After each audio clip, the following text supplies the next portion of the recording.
Native Americans of Reddit, what are your or your tribe's ghost stories, legends, or supernatural occurrences?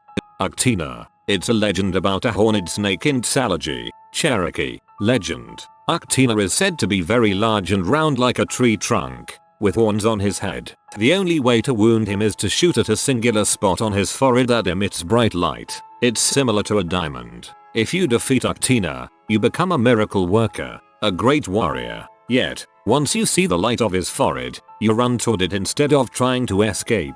Even to see Uctina sleeping is death. Not to the hunter, but to his family. Bloody heck, you have video game boss battles in your native lore. My tribe talks about a beast called, rough translation here, the Flame Walker. Spirits who take the form of a small blue flame that leads people into the swamps and bogs, where they eventually drown or otherwise vanish. Yes, they are basically will-o-wisps. Another are the water-faced hunters, again rough translation, and I am not heavily involved with my tribe these days. These creatures have a face that acts like a pool of water, reflecting the face of anyone who looks them in the eyes. They mercilessly hunt down the people who acknowledge them. The only way to avoid them is to not speak to or others interact with a stranger unless you can see their face from the corner of your eye. We also have the more traditional skinwalker type legends, as well the bushmen. My tribe is considered part of the Abenaki, but are actually a smaller sub-tribe. Basically, when it came down to it, there were not enough of the tribe to actually be considered a tribe anymore. Today we number fewer than 200, and only 8 of those are more than half-blooded. My bio father and his brother, as well as my paternal grandparents, are the last 4 full-blooded of my tribe. Dang, I'm just a mix. I barely make it to half. Also, it seems the legend you talked about is kinda similar to the SW in terms of not speaking of it. Dean from northern British Columbia here. My mom used to always tell me stories of the Ngani, or bushmen, wild men when I was young. They were people who lived in the forests and took away people who wandered too far out, specifically children. I always figured these stories were created by my people to serve 2 purposes. First, to teach young children to not wander far off, and second, to give explanations to kidnappings done by other tribes, which was a fairly common occurrence even up until the early to mid 20th century. My grandmother's brother was taken by Cree from Alberta and raised by them. They had assumed he had died until decades later when they were reunited and learned what had happened. When the humans slept, dogs would get together and party, but not before taking their tails off. They'd dance the entire night, put their tails back on and return home. But one time a coyote found them and all the dogs had to scramble away to their homes for safety, but a lot of them grabbed the wrong tail. They never danced again at night because they were afraid of the coyote, so they were stuck with weird mismatched tails for the rest of their lives. You forgot the part where this is the reason that dogs sniff each other's asses LOL to see if the other dog has their tail. I'm Cherokee, and growing up the Uctina, horned serpent, really freaked me out. The mountain my family lived on has these mysterious glowing lights that, according to legend, was from the Uctina trying to trick people into finding it. There is also Spearfinger, an old lady who can transform into your loved ones and eat your liver. So the first one is called Siadko, don't know the translation in English. Lived at this lake and it was his spot. We do not go there or he will kill you. Used to have nightmares about him based on what I was taught as a kid. Like how you could stand at the edge of the water and be looking in and he would come out of it and just grab you. But then the mountain blew up and filled in the lake, so don't know if he's still around or not. The second, I don't remember the name, but translated into English is dangerous being who lives in rivers and drowns people. Anthropologists think it was our way of describing dangerous log jams and whirlpools in our river. We have a spirit similar in Aboriginal culture. It's called a Mimi spirit. Basically, when you go walk about this spirit, day or night, will try and trick you into following it. It will appear, you walk to it and it's vanished. It will appear again, you again follow it for it to disappear. Repeat this multiple times and you are lost forever. I was 7 when I first actually met an elder whose son was taken by the Mimi spirit. I'll never forget her broken face when she told my class. I don't really know any actual stories well enough to tell, but I know the rules. 1. If you hear someone you know calling your name, but you also know they are not supposed to be there, don't respond, especially if they are out of sight and insisting you come to them. 2. Always play group games in counterclockwise order, otherwise you're playing with the dead. 2.5. Also don't eat in the dark. This is considered inviting the dead to eat with you. If you can extend your hand all the way out and still see it clearly, then you're fine. 3. Don't play card games past midnight. If you do, and someone knocks at the door, don't answer it. Try not to drop your cards. If you do, then don't bend down to pick them up, or you will see hooves under the table. That's bad. 4. Say thank you after meals, even if you're the one that made it. Even better if you say it in native tongue. If someone finishes their meal and says thank you, you say you're welcome, even if you didn't give it to them. Even better in native tongue. 5. Don't try to contact spirits, especially with board games. This is not a tribe custom. It's more of an unspoken common sense among the res people. 6. After someone dies, you should gather family as quickly as possible to have feasts for 10 days. The first dinner is large, then every meal after that is smaller feasts meant for portions of the family to come at different times to help.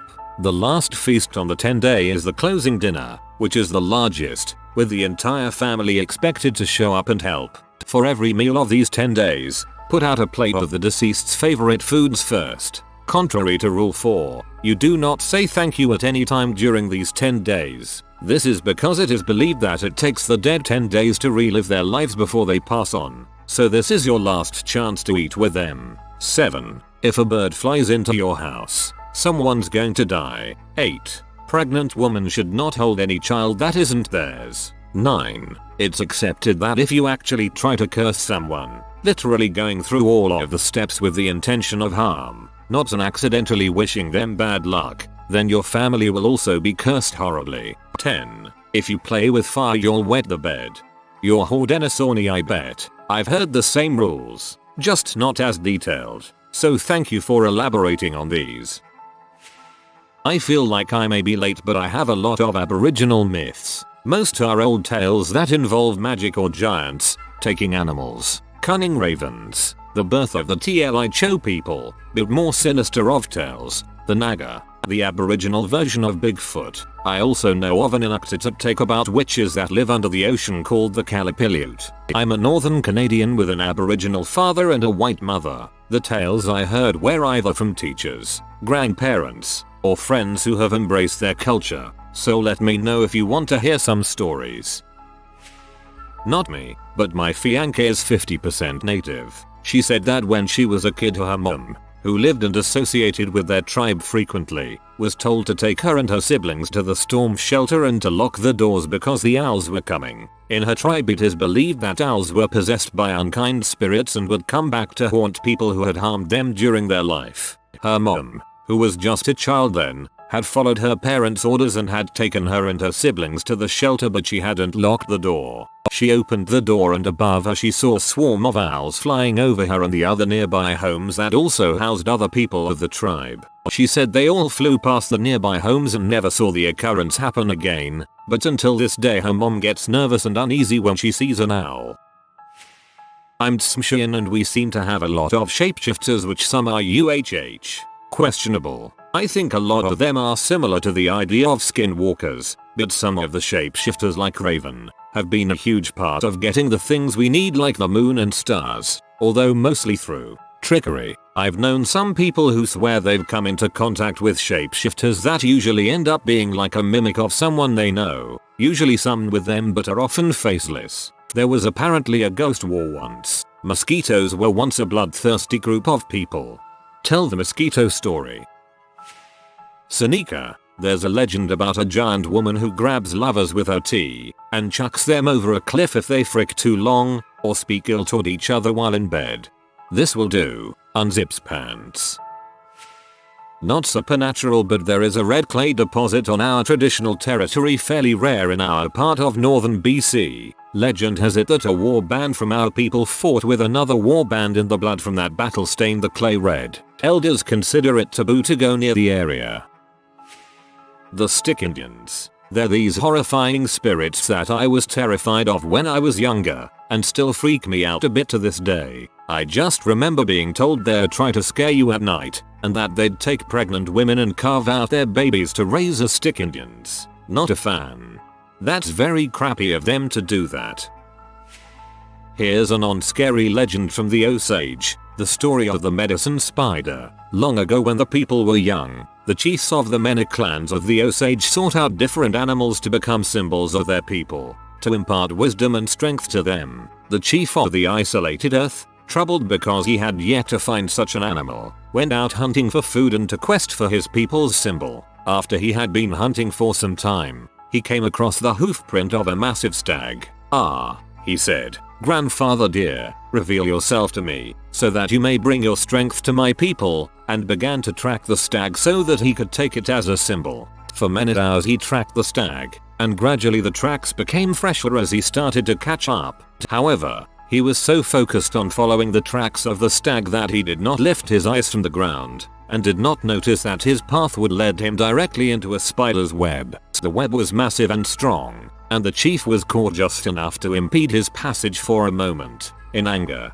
he struck at the spider, but it dodged his blow and scurried out of reach before proceeding to scold him. "Grandson," said the spider, "why do you strike at me when it is your own carelessness that has caused you to walk into my web? What has you so preoccupied that you cannot watch where you are going? Why do you walk as a blind man?" The chief of the isolated earth suddenly felt foolish, but felt compelled to answer the spider. "I was following the tracks of a great stag, so that it can be a symbol of my clan and bring strength to our people." The spider replied that it could be such a symbol, and the chief scoffed at it. "You are such a small, weak thing. How could you bring strength to my people?" The spider answered, "Where I am, I build my home, and where I build my home all things come to it. Should your people learn this patience, they shall become strong indeed." The chief saw the wisdom of this, and went home, satisfied, and so the medicine spider became a symbol for the isolated earth and one of the symbols of the Osage people.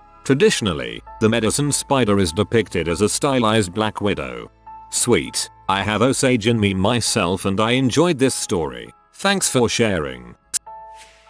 From an inland PNW reservation, we have stories of little people, stick Indians, and of course Bigfoot. Little people are garden gnome-sized people that live in the hills and caves and pretty much live their own lives. I can't remember a whole lot of their story lore. Stick Indians are spirits that take either a blue, green or red light forms. The former are considered good and if you're lost will lead you home to a familiar trail. The latter are evil and will lead you over deadfalls or cliffs and try to hurt you. Everyone knows the Bigfoot stories. The one thing that about them that may be unique is that they communicate by beating sticks against trees and hitting rocks together. My favorite stories came from my Navajo friend about skinwalkers. So I know we have the Apache Death Cave. That's actually real though, but it's a great read for people looking for ghost stories. I was told a story by my great-grandmother. A mountain spirit was angry about the way that white men had hurt the land by breaking the mountains and tainting the waters. So he came up with a plan. He pretended to be a white man and convinced people he had found a mine. Every day he would appear to be growing richer and richer. Finally, the white men grew greedy and decided to take the mine for themselves, followed the spirit into the mountain. Every day, men would try to follow the spirit into the mountains, but none ever returned. This continued every day, because the white men cared more about the copper than the mountains, lands, and water. It is still happening even today. The spirit takes their bodies somewhere they can never return to the land they abused. Greenpeace's origin story is a lot darker than I thought it would be. Walking Sam is a spirit that supposedly haunts the res and coaxes children to kill themselves. TBH kinda sounds like a ripoff of Slenderman.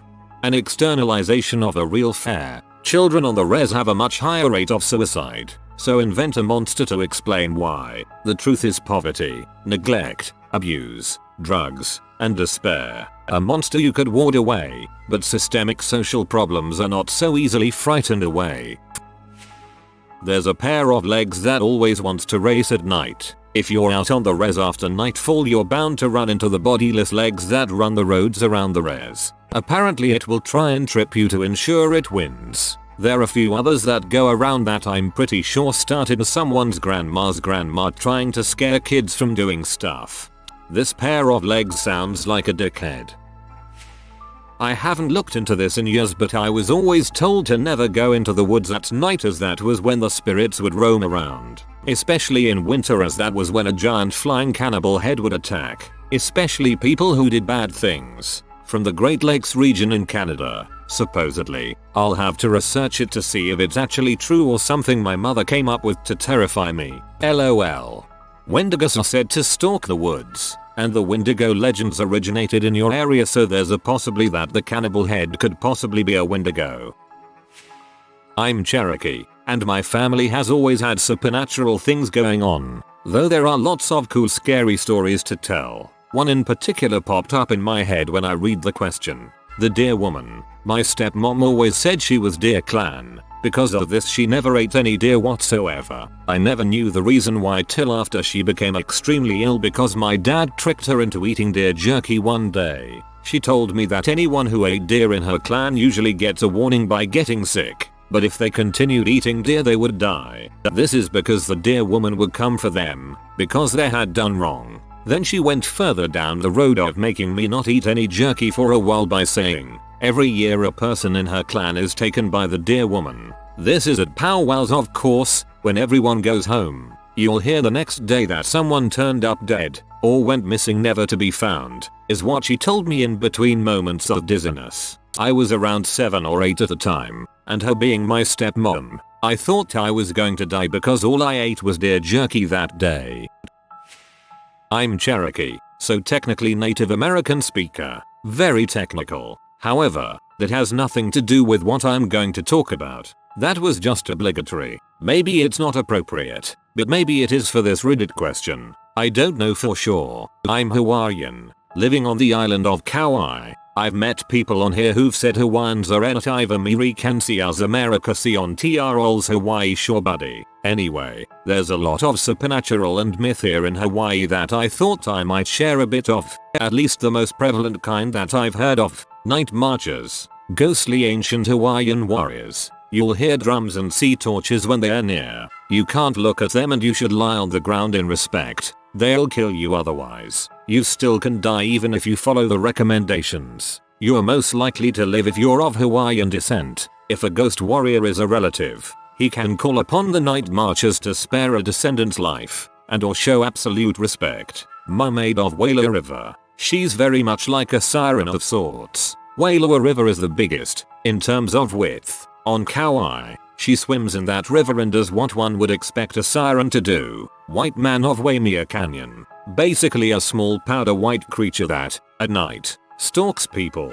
The only story I've heard of it involved the creature jumping on a guy's back and attacking him. Some sort of night creature I forgot the name of. I think it was a sort of one-eyed beast, but I'm not sure. Mythology story of it involved a hunter who stayed out too late, so he decided to camp. He sets up a fire and sees the creature across from him. The monster just watches him from across the campfire. This particular monster doesn't like light. The hunter had to sit there and keep the flame lit until morning. When the sun began to rise, the monster left. General ghosts of people that haunt heiaus and grave sites. Heiaus are sacred ancient Hawaiian lands that people cannot tread upon. This is a real rule here. Legends ranging from bad luck, being haunted and more can happen if one treads on sacred land, especially without respect and Hawaiian descent. My uncle once parked by a river and a hotel with a courtyard that was built upon an ancient gravesite. On that courtyard was a tree. My uncle said he saw people in that tree staring back at him.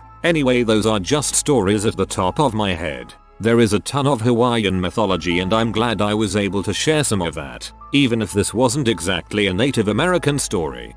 No, thanks for sharing. Hawaiians are pretty much considered Native American or at least Native Pacific Islander. I'm Navajo and we used to have monsters, but the monster hunter twins killed them all. Now only the witches and their Yenadlushi skinwalking remains.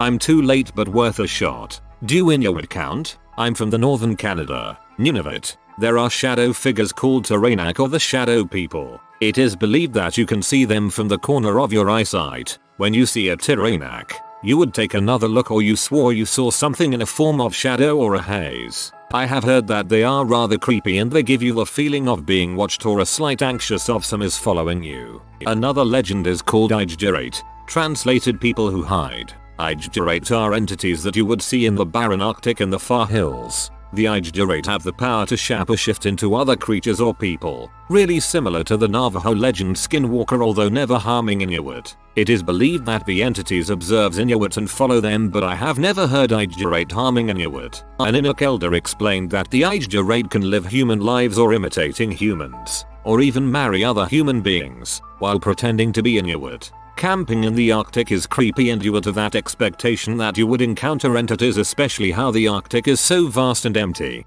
I love Inuit stories. I'm from southern Alberta, so I've heard a lot of those stories, but not northern Canadian ones. I love Inuit art as well. Mexican here. We were tribesmen too. We just built a bit of an empire. So I'll tell you the story of the Cherokee. These creeps are young children with the faces of old men and not much is known about them. They live in the deserts and jungles of Mexico, and the legend goes that if you see one and follow it, you'll lose either 3 or 7 days. My grandfather always told me that if you lose 7 days to a Cherokee, they follow you home and they try their absolute best to drive you to insanity, depression, or suicide. If you lose 3 days, it means one of 2 things will happen. The first is that you'll go to war where you will die a brutal but glorious death. The second is that you will be the victim of great tragedy, lose your life savings, break both legs, lose family, that sort of thing. If you turn your back on the Cherokee, it will transform into a great and terrible jaguar and you'll be devoured. To avoid this fate, you must back away from it, avoiding eye contact at all costs, for if you make eye contact, it will steal your soul. When you can no longer see it, you must pray and pray hard. I'm not quite sure how well this monster is known throughout Mexico or if it's even told the same, but I know that this story has been in my family for generations. My grandfather's grandfather told him. My father's grandfather told him. My grandfather told me. My father will tell my son. And I'll tell my grandson. Yes, in that order. Old traditions. I pray we never see one of these monsters. Never, though an Aztec would comment on here. Freaking awesome. Also, this story is creepy as frick. I met this, and an interesting fact that I learned recently was that out in the west, when they went on long buffalo hunts and someone died, it was necessary to bring them back to their home community. So let's just say that Grandpa Jean-Baptiste dies on the hunt. They would bury him in a shallow grave with a marker, and when the hunt was over they would dig him up, put him under all the hides so the smell of dead Grandpa Jean-Baptiste wouldn't be too bad, and they would bring them back to their homeland and give him a proper burial. It was important to them that their dead came back home and were laid to rest with the rest of the family. A lot of them were very Catholic and firmly believed that the dead must be buried on sacred ground or else their souls would wander restlessly. Apparently European settlers and First Nations did not follow this practice. They would bury them where they died.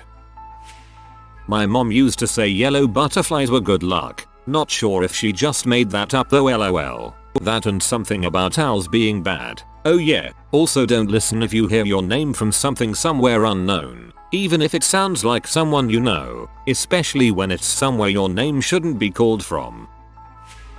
A hoot owl will visit and within a few days a family member will pass away. Has happened for every family member I know of that has passed. I've heard and seen the owl twice in my life.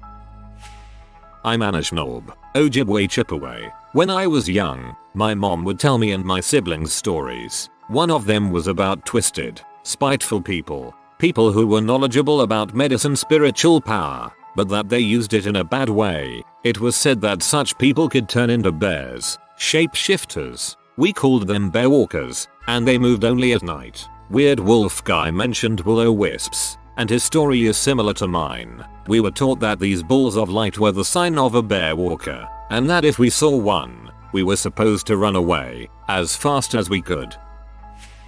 When I lived out in Arizona, there were always stories of the Skinwalker tribe, a group of Native Americans that have the power to turn into big and scary wolves. Some even have the power to turn into other animals. I've heard so many Skinwalker stories growing up. I remember a long time ago they featured a story in Arizona Republic, main newspaper in Phoenix, AZ, About skinwalkers with a full-page illustration of how they pictured it would look. Talk about nightmare fuel. A long time ago there were people who lived around the Inuit. They were big and strong. Strong enough to tow multiple kayaks into the wind when it was blowing too hard for the Inuit to row. They disappeared before people came over from Europe. Looking at archaeological evidence, they were probably the last of the Dorset people who the Thule people, the ancestors of modern Inuit, met as they traveled east across the Arctic. I come from the Lumbee tribe, which is a lot of controversy to begin with, but I'll share a family story. My great-grandmother was supposedly the local witch doctor in her town for a majority of her life. Growing up, I always thought these sort of stories were total bulls and just my dad messing with me. He and his family would always say how I was her namesake, and even if I didn't want to accept it, we had some weird synchronicities in our family and assumed it was because of her. The day she passed away, my dad was out in his garden when he immediately stood up and thought he heard her screaming from afar. At the time, he lived in a separate state from her, but the screaming sounded like her voice and it really freaked him out. He goes inside the house to call and check on her when suddenly the phone rings. It's his mother telling him how his grandmother had just passed away and he needs to head home. Another weird thing in our family is that whenever I have a dream with my dad in it, even if he only appears for a brief second, without failure he calls me the next day. Every goddamn time this man is in my dreams, I wake up and know that he'll be calling me sometime that day.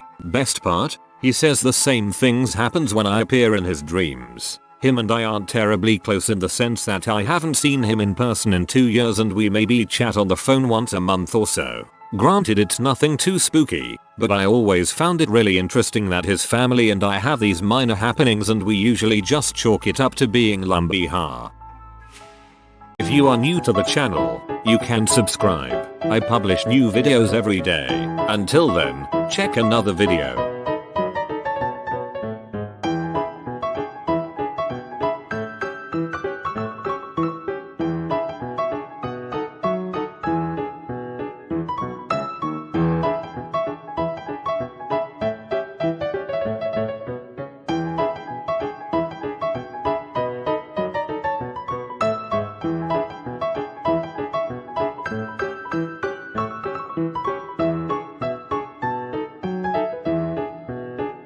Bye for now.